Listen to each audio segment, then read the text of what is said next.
ట్రైన్లో అజయ్ పెద్దగా ఏం మాట్లాడలేదు. స్వీటీతోనే కాసేపు ఆడుకున్నాడు. స్టేషన్ నుండి అజయ్, స్వాతి వాళ్లు ఎవరిళ్లకు వాళ్లు వెళ్ళిపోయారు. స్వాతికి తన ఇంటిని చూస్తూనే కళ్లల్లో నీళ్లొచ్చేశాయి. మళ్లీ ఇన్నాళ్లకి తమ ఇంటికి వచ్చేసరికి ఏదో తెలియని ఉద్వేగానికి లోనయ్యారు సుమాగారు ఇంకా స్వాతి. పాపం శరత్ గారికి గతం గుర్తులేదు కదా, అందుకే ఆయన పెద్దగా రియాక్ట్ అవ్వలేదు. కాని ఆ ఇంటిని టచ్ చేసినప్పుడు ఏదో తెలియని అనుభూతి కలిగింది ఆయనకి. స్వీటీకైతే ఆ ఇల్లు బాగా నచ్చేసింది. అందరూ లోపలికెళ్ళి సామానులన్నీ సర్దుకోవటంలో బిజీ అయిపోయారు. స్వాతి నెక్స్ట్ డే ఇంట్లోకి కావాల్సిన కొన్ని సామానులు కొనుక్కోటానికి దగ్గర్లో ఉన్న సూపర్ మార్కెట్కి స్వీటీని తీసుకుని వెళ్తుంది. అక్కడ కావాల్సిన వస్తువులు తీసుకుంటుంటే ఎవరో తన ముందుకొచ్చి, ఎందుకొచ్చావు మళ్ళీ ఇక్కడికి? ఏం జరిగిందో మర్చిపోయావా? అసలంత ధైర్యంగా ఎలా వచ్చావు? స్వాతి: చూడండి, నేను పనిచేసే ఆఫీస్ వాళ్లు ఇక్కడికి ట్రాన్స్ఫర్ చేస్తే వచ్చానే తప్ప వేరే ఉద్దేశంతో రాలేదు. అయినా ఇంకేం చేద్దామని? నా జీవితానికి చెయ్యాల్సిన నష్టం 6 ఏళ్ల క్రితమే చేసేశారు. ఇప్పుడు కొత్తగా ఏం చేయగలరు? ఒకవేళ నన్ను చంపాలననుకుంటున్నారేమో. మీరు చేసిందానికి అప్పుడే చచ్చిపోయాను. ఇప్పుడు కొత్తగా ఏం చంపుతారు? ఇంతలో స్వీటీ వచ్చి, మమ్మీ, ఈ చాక్లెట్స్ తీసుకుందాం అంటూ కార్ట్లో వేస్తుంది. స్వీటీని చూసి ఆ వ్యక్తి, ఓ, నీ కూతురా? కనీసం తనకోసమైనా జాగ్రత్తగా ఉంటావులే అని ఒక కన్నింగ్ నవ్వు నవ్వి వెళ్ళిపోతాడు. స్వాతి సామానులన్నీ తీసుకొని ఇంటికి వచ్చేస్తుంది. స్వాతి వాళ్ల టీమంతా అజయ్ వాళ్లు అరేంజ్ చేసిన కంపెనీ గెస్ట్ హౌస్కి వచ్చేశారు ఒక్కరోజు ముందే. అంతా కలిసి నెక్స్ట్ డే ఆఫీస్కి వచ్చారు. అలాగే మన స్వాతి కూడా చక్కగా లైట్ బ్లూ జార్జెట్ చీర కట్టుకొని, మ్యాచింగ్ ఇయర్ రింగ్స్ పెట్టుకొని, మెడలో చిన్న చైన్తో సింపుల్గా రెడీ అయి బయల్దేరుతుంటే వాళ్లమ్మగారు మనస్ఫూర్తిగా దీవించి పంపిస్తారు. స్వాతి ఆఫీస్ దగ్గరికి వచ్చి అక్కడ ఎస్ఏవి బోర్డు చూసి, నేను దూరమైనా మన జ్ఞాపకాలు మాత్రం ఎప్పుడూ నీతోనే ఉన్నాయని నీ కంపెనీ నేమ్ చూస్తేనే అర్థమవుతుంది అని మురిసిపోతూ లోపలికి వస్తుంటే అందరూ తనని అలా చూస్తూ ఉండిపోయారు. ఎందుకుండరు? మన పాప అంత అందంగా ఉంది మరి. ఇన్ని రోజులు తను కోల్పోయింది ఇప్పుడు తన కళ్ల ముందు ఉంటే ఎవరైనా సంతోషంగా ఉంటారు. ఆ సంతోషమే మనకి అందాన్ని తీసుకొస్తుంది. స్వాతి టీమైతే ఇంకా షాకై అలానే ఉండిపోయారు. ఎందుకంటే వాళ్లు ఎప్పుడూ స్వాతిని చీరలో చూడలేదు. పైగా చాలా సింపుల్గా వచ్చేది ఆఫీస్కి. వాళ్లల్లో తనకు క్లోజైన విద్య దగ్గరికి వచ్చి, స్వాతి, నిజంగా నువ్వేనా? నా కళ్ళని అస్సలు నమ్మదేకపోతున్నాను. అసలు నువ్వు చీర కడితే ఆ చీరకే అందం వచ్చిందా అన్నట్టుంది. నేను అబ్బాయినయుంటే నిన్ను గట్టిగా హగ్ చేసుకుని ముడ్డు పెట్టుకునేదాన్ని అనేసరికి స్వాతి వెంటనే తన భుజంపై కొట్టి, ఛీ, నోర్ముయ్యవే, ఎవరైనా వింటే మనం తేడా అనుకుంటారు. అయినా నేను మామూలుగానే రెడీ అయ్యాను. విద్య: ఇంతకీ ఈ చీర ఎందుకు కట్టావే? ఏంటి స్పెషల్? స్వాతి: కొత్త ప్రాజెక్ట్ కదా, ఏదో గుడికి వెళదామనుకుంటే అమ్మ చీర కట్టుకోమంది. సరే అని గుడికెళ్ళొచ్చేసరికి లేటయింది. ఇంక చీర మార్చుకునే టైం లేక వచ్చేశాను అని ఏదో తోచిన అబద్ధం చెప్పేసింది. సరే పద, ఇవాళ నిన్ను చాలామంది నుండి కాపాడుకోవాలి. అందరూ మాట్లాడుతున్నా తన కళ్ళు మాత్రం అజయ్ కోసం వెతుకుతూనే ఉన్నాయి. పాపం పిచ్చిపిల్ల. తనకు తెలియని విషయమేంటి అంటే ఆల్రెడీ అజయ్ తనని సీసీ కెమెరాలో చూసి మురిసిపోతున్నాడు అని. అజయ్ మనసులో, ఏంటి స్వాతి, ఇలా చీర కట్టుకుని వచ్చి నా ముందు కూర్చుంటే నేను పనిలా చేసుకోవాలి? నీకేమైనా న్యాయంగా ఉందా అనుకుంటాడు. అలా అనుకుని ఇంక స్వాతి కళ్ళు వెతుకుతూనే ఉండటం చూసి స్వాతికి మెసేజ్ చేస్తాడు. అజయ్: ఇంతసేపు వెతుకుతావు కానీ చీరేంటి ఈరోజు? నాకోసమేనా? స్వాతి ఆ మెసేజ్ చూసి షాక్తో, ఏంటి, చూసినట్టే మెసేజ్ చేశాడు, ఎక్కడున్నాడబ్బా అని చుట్టూ చూస్తుంటే మళ్ళీ ఇంకో మెసేజ్. అజయ్: వెతకొద్దని చెప్పా కద బంగారం, ఆ చీర నాకోసమే అని ఒక్క మాట చెప్పు చాలు, ఇప్పుడే నీ ముందుంటా. స్వాతికి ఇంకా టెన్షన్ పెరిగిపోయి, ఏంటి, నన్ను చూస్తూ మెసేజ్ చేస్తున్నట్టున్నాడు, మరి నాకెందుకు కనిపించటం లేదు అని చుట్టూ చూస్తూ తన కళ్ళొక్క డోర్ దగ్గర ఆగిపోయాయి. అక్కడే అజయ్ వర్మ అన్న పేరు చూసి తన పెదాలపైకి చిన్న చిరునవ్వు వచ్చి చేరింది. ఇక అర్థమైపోయింది, అజయ్ లోపలే ఉన్నాడన్న విషయం. అప్పుడే విద్యనడిగింది, అజయ్ సార్ ఆఫీస్కి వచ్చారా? విద్య: హా, వచ్చారు, మర్చిపోయాను. నువ్వు రాగానే ఆయన కేబిన్కి రమ్మని చెప్పారు, ప్రాజెక్ట్ వర్క్ గురించి డిస్కస్ చేయాలని. నిన్నిలా చూసిన ఆనందంలో ఆ విషయం మర్చిపోయాను. ఒకసారి వెళ్ళు. స్వాతి: హా అలాగే అంటూ ఒక్కో అడుగు వేసుకుంటూ నెమ్మదిగా కేబిన్ దగ్గరికెళ్ళి డోర్ చిన్నగా ఓపెన్ చేసి, may I come in sir? Ajay: నీకు నా లైఫ్లోకే పర్మిషనుంది, రూంలోకి రావటానికెందుకు పర్మిషన్ అడుగుతున్నావు అంటాడు. ఆ మాటకి ఒకవైపు సంతోషంగా ఉన్నా అదంతా దాచిపెట్టి, సార్ రమ్మన్నారట. అజయ్: ఓయ్, ఓవరాక్షన్ చేశావంటే చంపుతా, ఇక్కడెవ్వరూ లేరు, అజయ్ అని పిలువు. ఆ మాటకి కొంచెం భయపడి సరే అంటుంది స్వాతి. అజయ్: స్వాతి, ఈ చీరలో మరీ ముద్దొచ్చేస్తున్నావ్. నిన్ను ఎదురుగా ఇలా చూస్తూ కంట్రోల్లో ఉండాలంటే కష్టంగా ఉంది. ఇంతకీ ఇదంతా నాకోసమే కదా? స్వాతి: హలో మాస్టారు, కొంచెం తగ్గండి, ఎక్కువ ఊహించుకోవద్దు.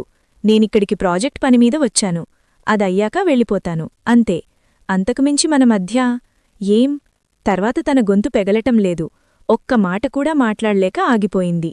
బాధంతా కళ్లలో నుండి నీళ్ల రూపంలో బయటకొస్తుండగా, అజయ్: ఆగిపోయావే అను, మన మధ్య ఏం సంబంధం లేదు అని. ఆ మాటంటానికే నీకు చేతకావటం లేదు అంటే నీకింకా అర్థం కాలేదా నీ మనసులో నేనే ఉన్నానని చెప్పటానికి? స్వాతి కళ్ళు తుడుచుకుని: అజయ్, నేను వచ్చే ముందే చెప్పాను, నన్నిబ్బంది పెడితే వెళ్ళిపోతాను అని. సో గుర్తుంది అని అనుకుంటున్నాను. అజయ్: గుర్తు ఉంది కాని నువ్వే మన మధ్య ప్రేమని గుర్తించట్లేదు. స్వాతి: అజయ్ ప్లీజ్. అజయ్: సరే, అది వదిలే. ఎందుకు నువ్వు ఆఫీస్కి వచ్చినప్పట్నుండి నాకోసం చూస్తున్నావ్? నేను నిన్ను చూడాలనేగా ఇలా రెడీ అయ్యావ్. నీ నోరు అబద్ధం చెప్పినా నా కళ్ళు నాకు నిజమే చెప్తాయి. ఒక్కసారి నా కళ్లలోకి చూడు స్వాతి. ఒక్కసారి చూసి నువ్వు నాకోసం వెతకలేదని చెప్పు, నిన్నింక ఇబ్బంది పెట్టను. స్వాతి సైలెంట్గా తలదించుకునే ఉంది. అజయ్: ఆ మౌనమే నీకు నాకు ఇద్దరికీ నిజమేంటో చెప్తుంది. ఇక నువ్వేం చెప్పాల్సిన పనిలేదు, వెళ్ళు. స్వాతి అలానే సైలెంట్గా వెళ్ళిపోతుంటే అజయ్ వెనక నుండి అలానే చూస్తూ ఉండిపోతాడు. అజయ్ మనసులో: ఏంటి స్వాతి నీ ప్రాబ్లం? ఎందుకు నాకు దూరంగా వెళ్ళిపోయావ్? పోనీలే, ఎలాగో అదృష్టం బాగుండి నా నిరీక్షణ ఫలించి నాకు కనిపించావ్ అనుకుంటే ఇప్పుడు కూడా దూరంగానే ఉంటున్నావ్. నీకింత దగ్గరగా ఉన్నా మన మధ్య అందుకోలేనంత అగాధం ఉన్నట్టు అనిపిస్తోంది. ఎందుకు నీ బాధ పంచుకోలేకపోతున్నావు? అంత కానివాణ్ణయిపోయానా? ప్రతి చిన్న విషయం నాతో చెప్పుకునే నువ్వు నీ బాధకి కారణం మాత్రం నాతో ఎందుకు చెప్పలేకపోతున్నావు? స్వాతి మనసులో: చెప్పలేను అజయ్. కారణం నీకు తెలిసిన మరుక్షణం ఆవేశంలో నువ్వు ఎలాంటి తప్పు చేస్తావో అన్న భయంతోనే నా బాధని నీకు చెప్పలేకపోతున్నాను. సారీరా. ఆ తర్వాత ఇద్దరూ ఎవరి పనుల్లో వాళ్లు బిజీ అయిపోయారు. రోజులు గడుస్తున్నాయి. అజయ్ స్వాతి మాత్రం ప్రాజెక్టు గురించే తప్ప వేరే విషయాలేమీ మాట్లాడుకోవట్లేదు. అలా వాళ్ల ప్రాజెక్ట్ సక్సెస్ అయిన రోజు అంతా హ్యాపీగా ఉండగా అజయ్ స్వాతి మాత్రం డల్ అయ్యారు. ఇంకో 2 డేస్లో వాళ్లు మళ్లీ ఆఫీస్కి రిటర్న్ అయిపోవాలని. ఆఫీస్ స్టాఫ్ అంతా హ్యాపీగా ఉండగా అజయ్ వాళ్ల నాన్నగారు వినయ్ వర్మగారు ఆఫీస్కి వచ్చారు. వచ్చి అజయ్ దగ్గరికెళ్ళి విష్ చేద్దామనేలోపు అక్కడ చూసిందానికి ఆయన షాక్లో అజయ్ అని గట్టిగా పిలిచారు. కాదు కాదు అరిచారు. ఆయన రూంకి వెళ్లటానికి 10 నిమిషాల ముందు స్వాతి అజయ్ కేబిన్కి వచ్చి, కంగ్రాట్స్ అజయ్, ఈ ప్రాజెక్ట్తో నీ కంపెనీ రెప్యుటేషన్ ఇంకా పెరుగుతుంది. ఇదేగా నువ్వు కలలు కన్న జీవితం, మొత్తానికి సాధించావ్, కంగ్రాట్స్ అగైన్. అజయ్: నేను కలకన్నది ఇది మాత్రమే కాదు స్వాతి, నా ప్రతి సక్సెస్లో నువ్వు నాతో పాటే ఉండాలని, నా లైఫ్ లాంగ్ నువ్వు నా పక్కనే ఉండాలని, నాతోనే ఉండాలని. ప్లీజ్ స్వాతి, ఇంతకాలం నేను అనుభవించిన నరకం చాలు, నన్ను వదిలి వెళ్లొద్దు స్వాతి అంటూ తనని హగ్ చేసుకుని ఏడుస్తూనే ఉన్నాడు. స్వాతికి ఏం చెప్పాలో అర్థంకాక, అజయ్ ప్లీజ్ ఊరుకో, నువ్వలా ఉంటే నాకు చాలా కష్టంగా ఉంది అంటూ ఊరుకోపెడుతుంది. సరిగ్గా అప్పుడే వినయ్ గారు వాళ్ళిద్దర్నీ అలా చూసి కోపంగా అరిచారు. ఆయన అరుపుకి ఇద్దరూ దూరం జరుగుతారు. స్వాతి వెళ్లబోతుంటే అజయ్ తన చెయ్యి పట్టుకుని ఆపుతాడు. వినయ్ వర్మ: వెళ్ళని, నువ్వెందుకు తన్ని ఆపుతున్నావు? అజయ్: ఒకసారి అలా వదిలితే దొరకటానికి 6 ఏళ్లు పట్టింది, ఇంక వదిలే సమస్యే లేదు. ఓహో, అంతవరకు వచ్చిందా? వాడంటే మగాడు, వాడేదో మోజుపడ్డాలే అనుకో, నీ బుద్ధేమైంది? ఒక బిడ్డకి తల్లివయ్యుండి చీచి, డబ్బుకోసం ఇలాంటి నీచమైన పని చేస్తావా? నీలాంటివాళ్లని ఏమంటారో తెలుసా? ఆ మాట పూర్తయ్యేలోపే అజయ్ ఇంక చాలు ఆపండి. స్వాతి అయితే, అజయ్ ప్లీజ్, నా వల్ల మీ ఇద్దరూ గొడవపడకండి, నేను వెళ్ళిపోతాను. అజయ్: స్వాతి ఆగు, నువ్వెక్కడికీ వెళ్లాల్సిన అవసరం లేదు. ఎందుకు నాన్నా, తనెందుకు వెళ్ళాలి? ఏం తప్పు చేసింది వెళ్ళాలి? ఓహో, ఏమన్నారు? బిడ్డకు తల్లా?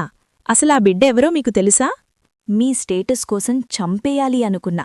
తనకేమాత్రం సంబంధం లేకపోయినా ఒక పసిబిడ్డ అనాథ కాకూడదని, తన గురించి ఎవరు ఏమనుకున్నా పర్లేదులే అని ఇంతకాలం కంటికి రెప్పలా చూసుకున్న స్వీటీ మన ఇంటి వారసురాలు. కస్తూరి కూతురు. స్వాతి షాక్. వినయ్వర్మ షాక్లో, కస్తూరి ఎవరు? నాకేం తెలీదు. నేను ఎవర్నీ చంపాలి అనుకోలేదు. అజయ్, ఇంకా నటించకండి నాన్నా. మీ స్వార్థం కోసం నా ప్రేమని దూరం చేశారు. అటు తులసీగారికి అన్యాయం చేశారు. ఆవిడ చనిపోయినా కస్తూరి మీ నుండి ఏం ఆశించకుండా తన భర్తతో హాయిగా బతుకుతుంటే నిర్దాక్షిణ్యంగా చంపేశారు. ఆ వ్యక్తి ఎవరో తెలిసిందా? సూపర్ మార్కెట్లో స్వాతితో మాట్లాడింది వినయ్వర్మగారే అన్నమాట. ఆ మాటలకి వినయ్వర్మగారికి బాగా కోపం వచ్చి, ఏంట్రా ఊరుకుంటుంటే ఎక్కువగా మాట్లాడుతున్నావ్? దీని మాయలో పడి నేను నీ కన్నతండ్రిని అన్న విషయం మర్చిపోయి ప్రవర్తిస్తున్నావ్. అజయ్, ప్లీజ్ నాన్నా, నేనింకా మిమ్మల్ని తండ్రిగా గౌరవిస్తున్నాను కాబట్టే ఇంకా ఇలా మాట్లాడుతున్నాను. కాని మీరే మీ కన్నబిడ్డల సంతోషాన్ని కాలరాస్తున్నారు. కస్తూరి ఏం పాపం చేసింది? మీరు క్షణికావేశంలో చేసిన తప్పువల్ల తను ఈ లోకంలోకొచ్చింది. అయినా తనెప్పుడూ మీ డబ్బుని కాని హోదాని కాని ఆశించలేదు. ఆ తులసీగారు చనిపోతూ కస్తూరి ఒంటరి కాకూడదనే ఆలోచనతో మీ పేరు చెపితే కస్తూరి కేవలం తన తండ్రి ఎలా ఉంటాడో చూడాలని మాత్రమే వచ్చింది. కాని మీరేం చేశారు? తన గురించి ఎవరికైనా తెలిస్తే మీ ఉనికికే ప్రమాదమని కన్న కూతురు అని కూడా చూడకుండా నిర్దాక్షిణ్యంగా చంపేశారు. ఏంటి ఊరుకుంటుంటే ఎక్కువగా మాట్లాడుతున్నావ్? నేను ఎవరికీ అన్యాయం చెయ్యలేదు. అయినా తను నా కూతురు అని నీకెవరు చెప్పారు? ఇదిగో ఈ మిడిల్ క్లాసు అమ్మాయి చెప్పిందా అంటూ స్వాతిని చూపిస్తారు. అజయ్, ఇంక చాలు నాన్నా. స్వాతిని ఇంకొక్క మాటన్నా మీరు నా కన్నతండ్రి అన్న విషయం కూడా మర్చిపోవలసి వస్తుంది. ఏంట్రా నన్నే ఎదిరించి మాట్లాడుతున్నావ్? అంతగా ఏం మందు పెట్టింది నీకు? ఛ, అసలిదంతా నీవల్లే కదా. నువ్వు ముందుకు బయటికి పో అంటూ స్వాతిని బయటికి నెట్టడానికి చూస్తారు. అజయ్ అడ్డంగా వెళ్ళి స్వాతి చెయ్యి పట్టుకుని తనెక్కడికీ వెళ్లదు, నాతోనే ఉంటుంది అని స్వాతిని తనవైపు లాక్కుంటాడు. వినయ్, ఏమైందిరా నీకు? ఇంత ఆస్తి స్టేటసుండి ఎందుకా లోక్లాస్ దాని వెంటపడుతున్నావ్? అయినా తనకు పెళ్ళై పాపకూడా ఉంది. డోర్ సౌండ్ అవటంతో అంతా డోర్ వైపు చూసేసరికి అప్పుడే లక్ష్మీగారు అజయ్ వాళ్ల ప్రాజెక్ట్ సక్సెస్ అయ్యిందని తనని విష్ చేద్దామని ఎవ్వరికీ చెప్పకుండా ఆఫీస్కు వస్తారు. ఆవిడిని చూస్తూనే అందరూ కంగారుగా చూస్తారు. అక్కడ స్వాతిని చూసి షాక్ అయ్యి తన దగ్గరికెళ్ళి, ఏంటి స్వాతి, ఇన్ని రోజులెక్కడికెళ్ళిపోయావ్? వాడు నీకోసం పిచ్చోడ్లా తిరివాడు. ఇంకెప్పుడు వాణ్ణి వదిలి వెళ్ళకమ్మా అని స్వాతికి చెప్పి వినయ్ గారి దగ్గరికెళ్ళి, మీరు కూడా వాణ్ణి విష్ చేద్దాము అని వచ్చారు కదా, మీకెంతైనా వాడంటే చాలా ప్రేమ కదా అంటూ అజయ్ దగ్గరికెళ్ళి, కంగ్రాట్స్ కన్నా, నువ్వు అనుకున్నది సాధించావు. నీ ప్రేమని కూడా పొందగలిగావు. నాకు చాలా సంతోషంగా ఉంది అని అజయ్ నుదుటిమీద ముద్దు పెట్టుకుంటారు. అప్పుడే అందర్నీ గమనిస్తారావిడ. ఎవరి ముఖంలోనూ ఆనందం లేకపోగా అంతా కోపంగా అసహనంగా ఉంటారు. ఆవిడే అందర్నీ ఉద్దేశించి, అదేంటి మీ ఎవర్లోనూ ప్రాజెక్టు గురించిన సంతోషం కనిపించట్లేదు? ఏమైందందరికీ? ఎందుకలా ఉన్నారు? వినయ్, ఏం లేదు, చిన్న ఆఫీస్ గొడవ. నువ్వింటికెళ్ళు, మనం ఇంటికొచ్చాక మాట్లాడుకుందాం. సరే అని వెనుతిరిగేసరికి అజయ్ పిలుస్తాడు. అమ్మా, నువ్వెళ్లకు, ఇక్కడే ఉండు, నీకు కొన్ని నిజాలు తెలియాలి. లక్ష్మిగారు అనుమానంగా చూస్తారు. వినయ్ గారు కోపంగా, నా మాటంటే గౌరవం లేదా అంటారు. అజయ్, ఉండేది నాన్నా ఒకప్పుడు, మీ గురించి నిజం తెలియకముందు. ఇప్పుడు లేదు. ఇంతమందికి అన్యాయం చేసిన మిమ్మల్ని తండ్రిగా కూడా ఒప్పుకోలేకపోతున్నాను. ఆ మాట పూర్తయ్యేలోపే అజయ్ చంప చెల్లుమనిపిస్తారు లక్ష్మిగారు. లక్ష్మి, నోర్ముయ్, నోటికెంతొస్తే అంత మాట్లాడతావా? ఆయన నా భర్త, నీకు జన్మనిచ్చిన తండ్రి. అసలిదేనా నా పెంపకం? ఛా, నిన్ను చూస్తుంటే ఇలాంటివాడినా నేను కన్నది అని నామీద నాకే అసహ్యం వేస్తోంది. అజయ్ ఆవిడ కాళ్లమీద పడి, అమ్మా, నన్ను క్షమించు. నేను మాట అంటేనే నీకంత కోపం వచ్చింది. కాని ఆయన కారణంగా ఒక ఆవిడ జీవితాన్నే కోల్పోయింది. మరో ఇద్దరు తమ ప్రాణాలు పోగొట్టుకున్నారు. పసిపాప అనాథ అయిపోయింది. ఒకరు గతాన్ని మర్చిపోయి తన వాళ్ల మధ్యే పరాయి వ్యక్తిలా బతుకుతున్నారు. నా ప్రేమ ఇంతకాలం నాకు దూరమవ్వటానికి కారణం కూడా ఆయనే అమ్మా. లక్ష్మిగారు ఒక్కసారిగా, నో, నేన్ నమ్మను. నా భర్త ఎవరికీ అన్యాయం చెయ్యరు. నువ్వు చెప్పేది నేను నమ్మను. అజయ్, నాకు తెలుసమ్మా, నువ్వే కాదు, ఇవన్నీ తెలిసినప్పుడు నేను కూడా నమ్మలేదు. కాని నిజం మాత్రం అదే అని ఎవరికో ఫోన్ చేసి రమ్మని చెప్తాడు. అమ్మా, ఆయన చదువుకునే రోజుల్లోనే ఒక అమ్మాయిని ప్రేమించి పెళ్లి చేసుకుంటాను అని మాట ఇచ్చి మోసం చేశారు. ఆ మోసానికి ఫలితం ఆవిడ కడుపులో పెరుగుతుంది అని తెలిసినా ఈయనకి జాలి కలగలేదు. ఆవిడ ఒక అనాథ అవటంతో ఎవరూ నాన్నమీద కంప్లైంట్ చెయ్యలేదు. ఆవిడ ఉండే ఆశ్రమం వాళ్లు చేస్తామన్నా ఆవిడ ఒప్పుకోలేదు. నాకెలాగూ న్యాయం జరగదు. ఆయన జీవితాన్ని కూడా రోడ్డుమీదకి లాగలేను. నా బిడ్డకోసమైనా నేను బతుకుటాను, తనకొక మంచి జీవితాన్ని ఇస్తాను అని కష్టపడి బిడ్డని, పేరు కస్తూరి, కాని తనని పెంచుకుంటూ జీవితాంతం ఆ ఆశ్రమంలోనే గడిపేశారు. ఆ అమ్మాయి పెద్దయ్యాక తనకు కూడా ఒక మంచి అబ్బాయితో పెళ్లి చేసి వాళ్లని చూసుకుంటూ బతుకుతుండేవారు. వారి ప్రేమకి గుర్తుగా ఒక పాప పుట్టింది.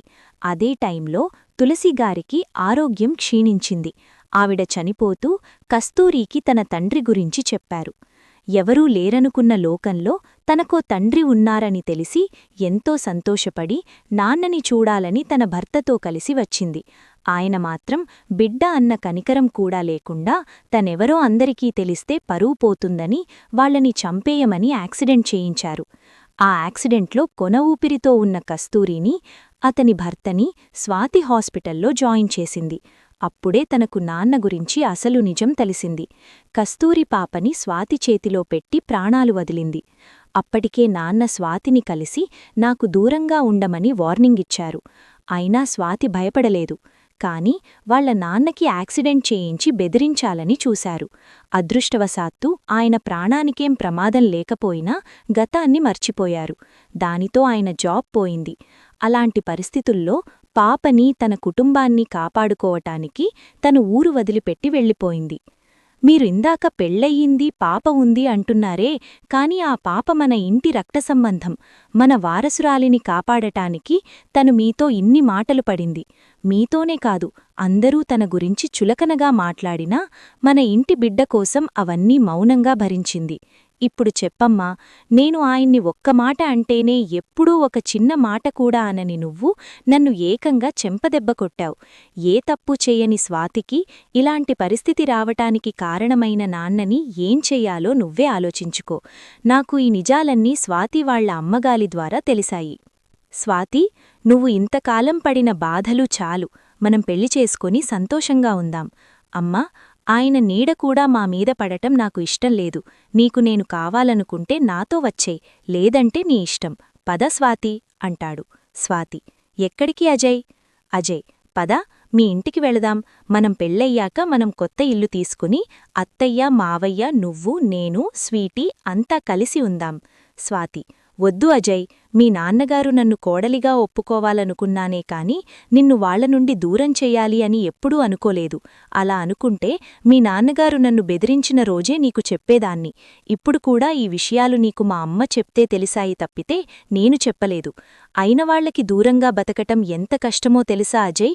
ఆ కష్టం నీకు రాకూడదని, నా వల్ల అస్సలు రాకూడదని ఇన్నాళ్లు నీకు దూరంగా వెళ్ళిపోయాను.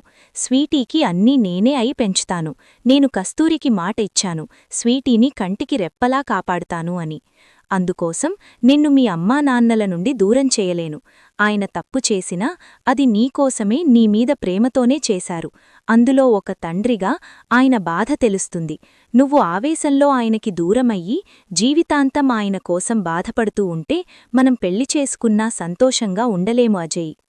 స్వీటీ నా బాధ్యత, తనని నేను చూసుకుంటాను. ఇకపోతే జాబ్, నేను మళ్ళీ పాత ఆఫీస్కి వెళ్ళిపోతాను. అక్కడికి కూడా వచ్చి డిస్టర్బ్ చేస్తే జీవితంలో మళ్ళీ ఇంకెప్పుడూ నీకు కనిపించను.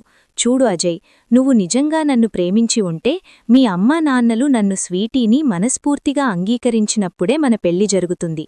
అంతే తప్ప వాళ్ల నుండి నిన్ను వేరు చేయలేను. బాయ్ అంటూ కళ్ల నిండా నీళ్లతో బయటికెళ్ళిపోయింది. వెళ్తున్న స్వాతివైపు చూడడం తప్ప ఏమీ చెయ్యలేక చూస్తూ ఉండిపోయారు అజయ్, లక్ష్మీగారు, ఇంకా వినయ్గార్లు. కాసేపటికి తేరుకున్న అజయ్, చూశారా నాన్నా, మీరింత చేసినా మిమ్మల్ని ఒక్క మాట కూడా అనకపోగా నన్ను మీ నుండి దూరం చెయ్యకూడదని తను దూరంగా వెళ్ళిపోతోంది. ఇంతకంటే మంచిగా ఆలోచించి అమ్మాయి ఎక్కడ దొరుకుతుంది? అసలు తను నేను ప్రపోజ్ చేసిన 2 years వరకు మన స్టేటస్ గురించి, మీరు ఈ పెళ్లికి ఒప్పుకోరని ఆలోచించి తనకి నేనంటే ఇష్టమున్నా చెప్పలేదు. నేను వెళ్ళి వాళ్ల అమ్మానాన్నల్ని ఒప్పించాకే తను నా ప్రేమని ఒప్పుకుంది. అప్పుడు కూడా మీరు ఒప్పుకోవాలని, అంతా ఒప్పుకున్నాకే మా పెళ్లి జరగాలని చెప్పింది. మీరు స్టేటస్ కోసం, ఆస్తి కోసం ఎవరినైనా అమ్మాయిని తీసుకొచ్చి నాకు పెళ్లి చేయగలరేమో కాని ఈ భూమి అంతా తిరిగినా స్వాతిలాంటి అమ్మాయి దొరకదు నాన్నా. అసలీ ప్రాజెక్ట్ సక్సెస్ అవటానికి నేను కారణమని మీరంతా అనుకుంటున్నారు. కాని నేను ఓడిపోతానేమో అన్న ప్రతిసారీ తనే నన్ను ప్రోత్సహించి ఈ ప్రాజెక్ట్ కోసం రాత్రనకా పగలనకా కష్టపడింది. ఇంత చేసినా నా నుంచి ఏమీ ఆశించకుండా వెళ్ళిపోయింది. అది నాన్నా నా స్వాతి. ఇప్పటికీ మీరు పంతాలకి పోయి నాకు తనని దూరం చేసి ఎవర్నో తెచ్చి పెళ్లి చేస్తే మాత్రం ఇంకో 2 జీవితాల్ని కూడా నాశనం చేసిన వాళ్లవుతారు. ఆలోచించుకోండి అని చెప్పి అక్కడి నుండి వెళ్ళిపోతుండగా తను ఫోన్ చేసిన వ్యక్తి వచ్చాడు. అజయ్ అతనివైపు చూసి, కస్తూరిని ఆమె భర్తని యాక్సిడెంట్ చేయమని చెప్పింది ఎవరు? అతనికి ఏం చెప్పాలో అని భయపడుతూ వినయ్ గారివైపు చూస్తాడు. అజయ్ మళ్లీ కోపంగా చెప్పు అనేసరికి వినయ్ సర్ అని చెప్పి తలదించుకుంటాడు. అజయ్ అతన్ని వెళ్ళిపొమ్మని చెప్పి అమ్మానాన్నల వైపు చూసి బయటికెళ్ళిపోతాడు. లక్ష్మీగారికి ఏం చెప్పాలో, ఎవరికి చెప్పాలో తెలియక, అప్పటివరకు తెలిసిన నిజాలను జీర్ణించుకోలేక అక్కడే నేలమీద కుప్పకూలిపోతారు. అక్కడి నుండి ఇంటికి వచ్చిన స్వాతి సుమగారు పిలిచినా వినిపించుకోకుండా తన రూంకి వెళ్ళిపోతుంది.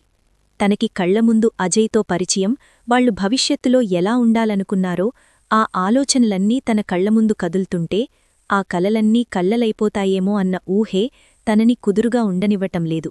ఆ కళ్ళు వర్షిస్తూనే ఉన్నాయి. సుమగారు తనని అలా చూసి కంగారుపడి దగ్గరకొచ్చి, అమ్మా స్వాతి, ఏమైంద్రా? ఎందుకలా ఉన్నావ్? అజయ్ ఏమైనా అన్నాడా?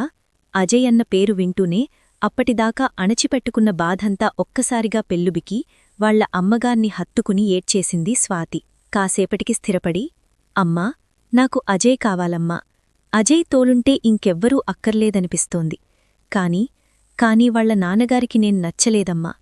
ఆయనకిష్టం లేకుండా అజయ్ని పెళ్లి చేసుకోలేనమ్మా. అలా అని అజయ్కి దూరంగా కూడా బ్రతకలేను. ఏం చెయ్యాలో అర్థం కావట్లేదు. ఇవన్నీ అక్కడే డోర్ దగ్గర నిలిచి ఉన్న అజయ్ వింటూ ఉంటాడు. సుమగారు చూసేసరికి సైగచేసి ఆవిడ్ని వెళ్ళిపోమంటాడు. సరే, బాధపడకు. అజయ్కి నువ్వంటే ఇష్టం కదా, తనే వాళ్ల నాన్నగార్ని కూడా ఒప్పిస్తాడు. నువ్వు ఇలా బాధపడుతూ కూర్చుంటే ప్రాబ్లం సాల్వ్ అవ్వదు కదా. సరే, వెళ్ళి ఫేస్ వాష్ చేసుకో, నేను తినటానికేమైనా తెస్తాను అని వెళ్ళిపోతారు. స్వాతి అజయ్ని చూడకుండా అలాగే ఏడ్చుకుంటూ వాష్రూంకి వెళ్ళిపోతుంది. అజయ్ మనసులో, ఎందుకే ఇలా చంపుతున్నావు నన్ను? మనసులో ఇంత ప్రేమ పెట్టుకుని ఎందుకు దూరంగా వెళ్లాలనుకుంటున్నావు? ఈసారి ఎట్టి పరిస్థితుల్లోనూ నిన్ను దూరంగా వెళ్ళనివ్వను అనుకుంటూ ఉండగా సుమగారు భోజనం తీసుకొస్తారు. అత్తయ్య, నాకివ్వండి, నేను తినిపిస్తాను. సుమ, బాబూ, అది అజయ్, పర్లేదత్తయ్యా, నేను చూసుకుంటాను, మీరెళ్ళండి. ఆవిడ సరే అని వెళ్ళిపోతారు. ఫేస్ వాష్ చేసుకుని వచ్చిన స్వాతి అక్కడి ఎదురుగా అజయ్ని చూసి షాక్ అవుతుంది. నువ్వెండిక్కడా? ఇది నా అత్తగారిల్లు. నా ఇష్టమొచ్చినప్పుడు వస్తాను, వెళ్తాను. అయినా అడగటానికి నీకేం హక్కుంది? స్వాతి, అజయ్, ఇది ఆటలాడే టైం కాదు. మనం కలవటమన్నది జరగదు. అజయ్, ఆ మాట నా కళ్లలోకి చూసి చెప్పు. స్వాతి అతని కళ్లలోకి చూడలేక పంటి బిగువున బాధని దాచుకొని తలదించుకుంటుంది. అజయ్ ఆమె తలని పైకెత్తి కళ్లలోకి చూస్తూ, నాకు తెలుసు స్వాతి, నువ్వు నన్నెంత కోరుకుంటున్నావో. నేను కూడా అంతకంటే ఎక్కువగానే నీతో జీవితాన్ని పంచుకోవాలని ఆరాటపడుతున్నాను. మన పెళ్లి ఆలస్యమైనా పర్లేదు, ఎంతకాలమైనా నీకోసం ఎదురుచూస్తూ ఉంటాను. కాని నన్ను వదిలిపెట్టి మాత్రం వెళ్ళకు స్వాతి. ఇంకోసారి నువ్వు దూరమైతే ఈ గుండె ఆగి. ఆ మాట పూర్తి కాకుండా తన చెయ్యి అజయ్ నోటికి అడ్డుపెడుతుంది స్వాతి. అజయ్ని గట్టిగా హత్తుకొని, ఇంకెప్పుడూ అలా మాట్లాడకజయ్, నువ్వు లేకుండా నేను బతకలేను. ఇన్ని రోజులు నీకు దూరంగా ఎంత నరకమనుభవించానో నాకు మాత్రమే తెలుసు. వెళ్ళనజయ్, నిన్ను వదిలి ఎక్కడికీ వెళ్ళను. ఆ మాటకి అజయ్ కూడా హ్యాపీగా ఫీలవుతాడు. సరేరా, అన్నం కిందువు అని స్వాతిని కూర్చోపెడతాడు. అన్నం కలిపి 2 ముద్దలు పెట్టాక స్వాతి ఫోన్ రింగ్ అవుతుంది. ఫోన్ లిఫ్ట్ చేసి, సరే, వెంటనే బయల్దేరి వస్తాం అని చెప్పి పెట్టేస్తుంది. అజయ్, నాకు చాలు, నువ్వు కొంచెం తిను అంటూ మరో మాటకి తావివ్వకుండా అజయ్కి తినిపించేస్తుంది. స్వాతి, అజయ్, మనం అర్జెంటుగా వెళ్ళాలి. ప్లీజ్, ఎక్కడికి ఏమిటి అని అడగొద్దు, పద. అజయ్, సరే, మేడంగారు ఆర్డర్ చేశాక తప్పుతుందా? పద అని ఇద్దరూ బయల్దేరతారు. స్వాతి డైరెక్షన్స్ చెప్తుంటే అజయ్ కార్ డ్రైవ్ చేస్తూ ఉంటాడు. 1 గంట ప్రయాణం తర్వాత ఒకచోట కార్ ఆపమని చెప్తుంది. అజయ్, ఇదేంటి హాస్పిటల్కి తీసుకొచ్చావ్? ఏమైంది? స్వాతి, అజయ్, త్వరగా కార్ పార్క్ చేసి ఎమర్జెన్సీ వార్డుకి వచ్చేయ్, నేను వెళ్తున్నా అని చెప్పి వెళ్ళిపోయింది. అజయ్, ఏమైంది దీనికి? ఫోనొచ్చినప్పట్నుండి ఇలానే బిహేవ్ చేస్తుంది. అయినా ఇక్కడ హాస్పిటల్లో ఎవరున్నారు? సరేలే, వెళ్తే తెలుస్తుంది కదా అనుకుంటూ కార్ పార్క్ చేసి లోపలికెళ్తాడు. అజయ్ లోపలికెళ్లేసరికి స్వాతి ఎవరితోనో మాట్లాడుతూ కనిపించింది. స్వాతి అడ్డుగా ఉండటం వల్ల అవతల వ్యక్తి మొహం అజయ్కి కనిపించటం లేదు. అలానే దగ్గరికెళ్లి చూసేసరికి ఎదురుగా ఉన్న వ్యక్తిని చూసి షాక్ అయ్యి, నాన్నా, మీరేంటిక్కడున్నారు? ఏమైంది? అంటాడు. వినయ్ వర్మ బాధతో అజయ్ని హత్తుకొని, అజయ్, అమ్మరా, అమ్మకి బీపీ లో అయిందంట, కళ్ళు తిరిగి పడిపోయింది, చెకప్ చేస్తున్నారు అంటూ బాధగా చెప్తారు. అజయ్, నాన్నా, ఊర్కోండి, అమ్మకేం కాదు. అసలు ఎలా జరిగింది? వినయ్ వర్మ, నువ్వు కోపంగా అక్కడ్నుండి వెళ్ళాక మీ అమ్మకి తెలిసిన నిజాలను తట్టుకోలేక అక్కడే కింద పడిపోయింది. నీకు ఎన్నిసార్లు ఫోన్ చేసినా స్విచ్ ఆఫ్ వస్తోంది. స్వాతి నెంబర్ ఆఫీస్లో తీసుకొని తనకు చెప్పాను. అజయ్, మనసులో, అంటే ఆ ఫోన్ నాన్న చేశారా? అందుకే నాకు నిజం చెప్తే తినకుండా వచ్చేస్తానేమో అని స్వాతి నాకేం చెప్పకుండా అన్నం పెట్టి తీసుకొచ్చిందా అనుకొని, పైకి మాత్రం, ఊర్కోండి నాన్నా, అమ్మకేం కాదు, ధైర్యంగా ఉండండి అంటూ ఓదారుస్తాడు. ఇంతలో డాక్టర్గారు రావటంతో అందరూ ఆయన దగ్గరికి వెళ్తారు. అజయ్, డాక్టర్గారు, మా అమ్మకి ఎలా ఉంది? డాక్టర్, బీపీ కొంచెం తక్కువగా ఉంది, కాని ఆవిడ ఎవరి పేరునో అస్పష్టంగా పలవరిస్తున్నారు. ఆ పేరేంటి అనేది మాకు అయితే అర్థం కావటం లేదు. మీలో ఎవరైనా ఒక్కరే వెళ్ళి చూసి ఆ వ్యక్తి పేరేంటో కనుక్కొని వాళ్లని ఆవిడ కళ్ల ముందు ఉంచటం బెటర్. ఆవిడ ఉన్న పరిస్థితుల్లో మేము చేసే వైద్యం కంటే మీరు తనకి పంచే ప్రేమే ఆవిడిని కాపాడగలదు అని చెప్పి వెళ్ళిపోయారు. డాక్టర్ వెళ్ళాక వినయ్ గారి లోపలికి వెళ్లబోతుంటే, అజయ్, నాన్నా, మీరుండండి, నేను వెళ్తాను. అమ్మ మిమ్మల్ని చూస్తే మళ్ళీ ఎమోషనల్ అవుతుందేమో. అజయ్ మాటలకి వినయ్ గారికి బాధగా ఉన్నా భార్యక్షేమం కోసం వెనక్కి తగ్గారు. అజయ్ లోపలికి వెళ్లి లక్ష్మీగారిని అలా బెడ్ మీద చూసి తట్టుకోలేకపోయాడు. ఇదంతా గమనిస్తున్న స్వాతి మాత్రం ఉలుకూ పలుకూ లేకుండా అలానే ఒక పక్కగా గోడ దగ్గర నిలబడి అక్కడ జరిగేదంతా చూస్తూ ఉండిపోయింది. కాసేపటికి అజయ్ బయటకొచ్చాడు. వినయ్ గారు కంగారుగా అజయ్ దగ్గరికెళ్ళి, ఏరా, అమ్మెలా ఉంది? నేను వెళ్ళి చూసొస్తాను. అజయ్, నాన్నా, అది మీకెలా చెప్పాలో అర్థం కావటం లేదు. వినయ్, ఏంట్రా, ఏమైందో చెప్పు. అజయ్, అమ్మ మిమ్మల్ని స్వాతిని ఇద్దన్నీ లోపలికి రమ్మంది. ఆ మాటకి వినయ్ గారు ఏం మాట్లాడకపోయినా తన పేరు వినపట్టంతో స్వాతి నెమ్మదిగా వినయ్ గారి దగ్గరికి వచ్చి, సర్, నంటే మీకు ఇష్టం లేదని నాకు తెలుసు, కాని ఆవిడ ఇలాంటి పరిస్థితి రావటానికి ఒక రకంగా నేను కూడా కారణమే. ఒక్కసారి ఆవిడని కలిసి క్షమించమని అడిగి వెళ్ళిపోతాను. ఇక మీదట మీకెవ్వరికీ కనిపించకుండా వెళ్ళిపోతాను. నాకు ఈ ఒక్క అవకాశమివ్వండి. అజయ్ కోపంగా, స్వాతి, అసలేం మాట్లాడుతున్నావో నీకర్థమవుతోందా? స్వాతి, అజయ్, నువ్వు మీ పేరెంట్స్కి దూరంగా ఉండటం కంటే నేను నీకు దూరంగా ఉండటమే మంచిది. ప్లీజ్, ఈ విషయంలో నా నిర్ణయం మారదు. వినయ్ గారి వైపు మాత్రం తనని లోపలికి పంపించమన్నట్టు వినయ్ గారి వైపు చూస్తుంది. దానికి ఆయన మౌనంగా లక్ష్మీగారు ఉండ రూంలోకి వెళ్తారు. ఆ మౌనాన్నే అంగీకారంగా అనుకొని స్వాతి కూడా వెనకే వెళ్తుంది. వాళ్ల వెనకే అజయ్ కూడా వెళ్తాడు. వినయ్ బాధతో, లక్ష్మీ, ఇప్పుడెలా ఉంది? లక్ష్మి, పర్లేదు, కొంచెం బానే ఉంది అని స్వాతివైపు చూసి తను దూరంగా ఉండటంతో దగ్గరికి రమ్మని సైగ చేస్తారు. స్వాతి దగ్గరికి వస్తుంది. ఆవిడ చేతులు పట్టుకొని, నన్ను క్షమించండి, నేనంటూ మీ అబ్బాయి జీవితంలోకి రాకుండా ఉండి ఉంటే మీకిలాంటి పరిస్థితి వచ్చేదే కాదు. దయచేసి నన్ను క్షమించండి. ఇంకెప్పుడూ మీ అబ్బాయిని కలవను, మీ జీవితాల్లోకి రాను. లక్ష్మి, ఇది నీ ఒక్కదాని జీవితమైతే నువ్వు ఏ నిర్ణయం తీసుకున్నా పర్లేదు. కాని ఇప్పుడు నీతోపాటు మా ఇంటి వారసురాలు కూడా ఉంది. తనని మాకు దూరం చేస్తావా? ఆ మాటకి అందరూ ఆశ్చర్యంగా చూస్తారు. అసలు లక్ష్మీగారు తులసిగారిని యాక్సెప్ట్ చేయటమే కష్టమనుకుంటే ఆవిడ మనవరాలిని ఇంటి వారసురాలిగా చెప్పటం ఇంకా ఆశ్చర్యంగా ఉంది. ఎందుకంత అలా చూస్తున్నారు? నా భర్త ద్వారా జరిగిన తప్పును నేను ఎలాగూ సరిదిద్దలేను. కనీసం ఆ బిడ్డను చేరదీస్తే అయినా కొంతవరకు ప్రాయశ్చిత్తం కలుగుతుందేమో అని, అంతే. వినయ్ గారు ఆవిడ మాటలకి బాధతో తలదించుకుంటారు. ఆయన్ని చూసి లక్ష్మిగారు, ఏవండి, నాకు కొంచెం అనారోగ్యం పాడైతేనే ఇంత విలవిలలాడిపోయారు. పాపమా దంపతులిద్దరి ప్రాణాలు ఎలా తీయాలనుకున్నారు? ఆమెలో ఉన్నది కూడా మీరు పంచిన రక్తమే కదా. మీ బిడ్డను చంపాలన్న ఆలోచన ఎలా వచ్చిందసలు? మీ బిడ్డను చంపి ఆ చంటిదాన్ని అనాథ చేశారు. ఏం చేస్తే ఈ పాపం పోతుంది? నేను మిమ్మల్ని నిందించట్లేదు. అసలు జరిగిందానిలో ఏ తప్పూలేని ఆ దంపతులు ప్రాణాలు కోల్పోయారు. ఆ పసిది అనాథైపోయింది. కాని వాళ్లతో ఏ సంబంధం లేకపోయినా స్వాతి ఆ పాపకి అన్నీ అయ్యి పెంచుతోంది. పైగా మన నుండి మన బిడ్డ దూరం కాకూడదని తన ప్రేమను కూడా వదులుకోవడానికి సిద్ధపడింది. తను మన ఇంటి కోడలు కాకుండానే మన పరువు గురించి, కుటుంబ ప్రతిష్ఠ గురించి ఇంత ఆలోచించింది. అదే తను మన కోడలయ్యుంటే కుటుంబ బాధ్యతలు ఎంత చక్కగా నిర్వర్తిస్తుందో కదా. ఇంతకంటే మంచి అమ్మాయి దొరుకుతుందా మన అబ్బాయికి? ఒక్కసారి ఆలోచించండి. స్వాతి, ఆంటీ, సారీ మేడం, చూడండి, మీరెవ్వరూ నా గురించి ఆలోచించొద్దు. నాకు ఈ పెళ్లి ఇష్టం లేదు. అజయ్, ఏది? ఒక్కసారి ఆ మాట నా కళ్లలోకి చూసి చెప్పు. స్వాతి ఆ మాటకి మొహం పక్కకి దిప్పుకొని, నేను ఎవ్వరినీ నమ్మించాల్సిన అవసరం లేదు.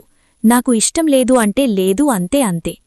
అజయ్ కోపంగా పక్కనే ఉన్న గ్లాస్ విండోని కొడతాడు. దానితో చేతికి గాయమయ్యి రక్తం వస్తుంది. స్వాతి కంగారుగా దగ్గరికెళ్ళి అజయ్ చేతిని తన చేతిలోకి తీసుకుంటుంది. స్వాతి కళ్లలో నీళ్లు తిరుగుతాయి. అజయ్ విసురుగా తన చేతిని వెనక్కి లాక్కుని, ఈ పెళ్లి ఇష్టం లేదన్నావు కదా, నేను ఎలా పోతే నీకెందుకు?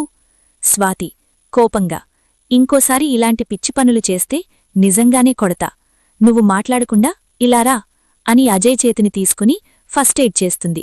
అజయ్ మనసులో నవ్వుకుంటూ ఉంటాడు. పాపం ఇద్దరూ అక్కడ వినయ్ గారు, లక్ష్మిగారు ఉన్నారన్న విషయం మర్చిపోయినట్టున్నారు. లక్ష్మిగారికి మాత్రం వాళ్లను అలా చూసి మనస్ఫూర్తిగా దీవించారు. మీరు ఎప్పుడూ ఇలా ఒకరికొకరు తోడుగా ఉండాలి అని. వినయ్ గారి వైపు చూసి ఒప్పుకోమన్నట్టు కళ్లతోనే సైగచేస్తారు. దానికి ఆయన కూడా సరే అంటారు. వినయ్ గారు అందుకొని, వద్దు స్వాతి, నువ్వు ఎక్కడికీ వెళ్లొద్దు. నీ విషయంలో చాలా తప్పు చేశాను. నువ్వు తలుచుకుంటే అజయ్ని తీసుకెళ్లి పెళ్లి చేసుకోవచ్చు. కాని నువ్వు ఎప్పుడూ అలా చెయ్యలేదు. వాడు మాకు దూరం కాకూడదని నువ్వు దూరమైపోయావు. ఇంతవరకు నువ్వు పడ్డ బాధలు చాలు. ఇప్పటికీ నేను మారకపోతే కనీసం మనిషిగా కూడా అనిపించుకోను. నా నేరాలన్నీ ఒప్పుకొని శిక్ష అనుభవిస్తాను. ఆ మాటకి ఆయనలో మార్పు వచ్చినందుకు సంతోషపడ్డా ఆయనకి శిక్ష పడుతుందన్న నిజాన్ని మాత్రం జీర్ణించుకోలేకపోయారు. అలా ఆయన చేసిన తప్పులకి సరైన సాక్ష్యాలు లేకపోయినా ఆయనే స్వయంగా ఒప్పుకునేసరికి 2 సంవత్సరాలు జైలు శిక్ష అనుభవించారు. ఈ 2 ఏళ్లలో అజయ్, స్వాతిలు కలిసి మరిన్ని ప్రాజెక్ట్స్ హ్యాండిల్ చేసి కంపెనీ రెప్యుటేషన్ బాగా పెంచుకున్నారు. 2 సంవత్సరాల తరువాత స్వీటీ, అమ్మా అమ్మా, నేనీ డ్రెస్లో ఎలా ఉన్నాను? స్వాతి, నీకేంటి తల్లి, బంగారు బొమ్మలా ఉన్నావు. స్వీటీ, అమ్మా, నువ్వు కూడా భలే ముద్దుగా ఉన్నావు. ఇంతలో సుమగారు వచ్చి స్వాతిని అలా పెళ్లికూతురుగా చూసి ఆనందంతో కళ్లల్లో నీళ్లొస్తాయి. స్వాతి, అమ్మా, ఏంటిది? సుమ, మీ నాన్నగారు కూడా మామూలుగా ఉండి ఉంటే బావుండేది. స్వాతి, వద్దు అమ్మా, నాన్న నాకు పెళ్లి జరుగుతుంది అన్న సంతోషంతో ఉన్నారు. బాధపెట్టే ఆ గతం గుర్తులేకపోవడమే మంచిది. సరే కాని నీకింకో సర్ప్రైజుంది. ఏంటే అది? స్వాతి, అమ్మా, ఇప్పుడే చెప్పానా సర్ప్రైజ్ అని? ముహూర్తం టైంకి తెలుస్తుందిలే. ఏంటో నువ్వు నీ మాటలు ఏదీ అర్థమయ్యేలా చెప్పవు కదా. సర్లే, త్వరగా రెడీ అవ్వు, ముహూర్తానికి టైం అవుతుంది అని వెళ్ళిపోతారు. తరువాత స్వాతిని మండపంలోకి తీసుకొచ్చి కూర్చోబెడతారు. ఆ తరువాత సుమగారు, శరత్గారు స్వాతిని కన్యాదానం చేస్తారు. మధ్యలో ఉన్న తెర తీయగానే ఇన్నేళ్ల వాళ్ల నిరీక్షణ ఫలించినందుకు కళ్లనిండా ఆనందాన్ని నింపుకొని ఒకరి కళ్లలోకి ఒకరు చూసుకుని మురిసిపోతారు మన అజయ్, స్వాతిలు.